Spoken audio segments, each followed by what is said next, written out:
Hey everyone, this is Mr. Dan with Touch Technologies, and today we're going to be talking about Recursion, the final frontier. Anyway, if you don't know what Recursion is or you've never used it, you don't really need to be watching this tutorial because it probably won't be of much interest to you. However, if you're deeply into recursion or you have recursion as part of your computer programming religion, you will want to watch this tutorial for sure. So keep watching. Routine is said to be recursive when it calls itself either directly or indirectly. So if I have a routine that inside the routine it actually calls itself, and then of course that calls itself and calls itself and calls itself, that's called a recursive routine.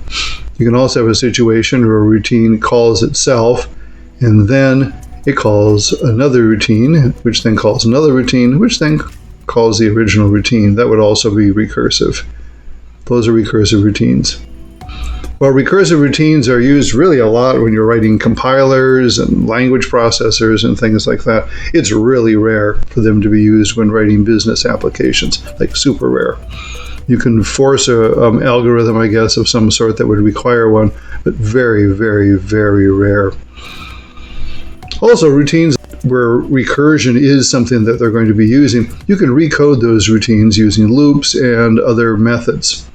So you can avoid the overhead of stack frames and all the data creation and destruction that has to do with that data when stack frames are created and then destroyed.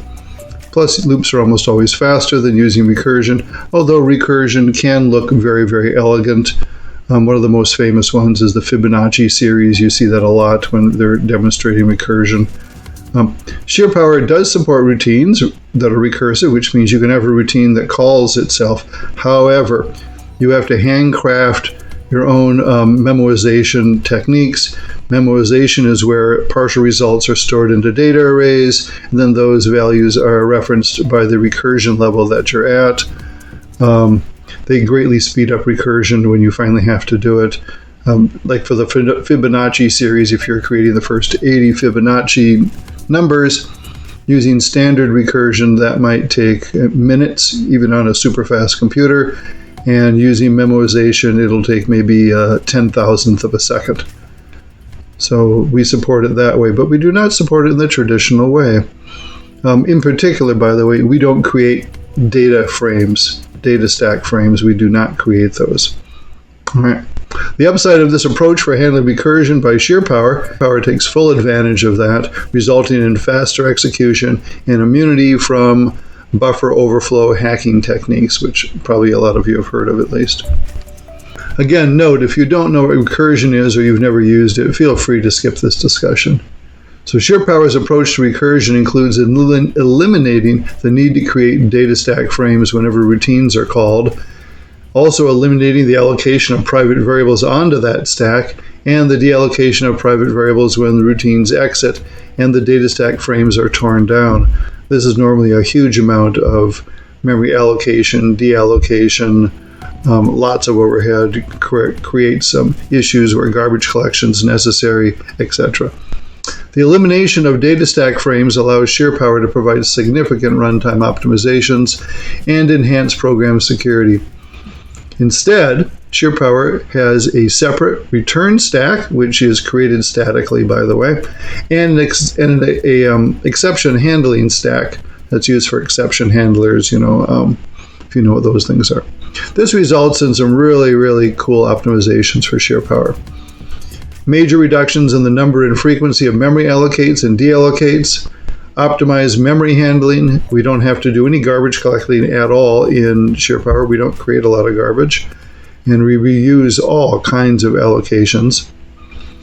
We also can pre-allocate all private variables at program startup time. And we can put them all at fixed memory offsets. This allows us, of course, a huge number of optimizations since we know where everything is as soon as the program starts. It also eliminates buffer overflow return address attacks.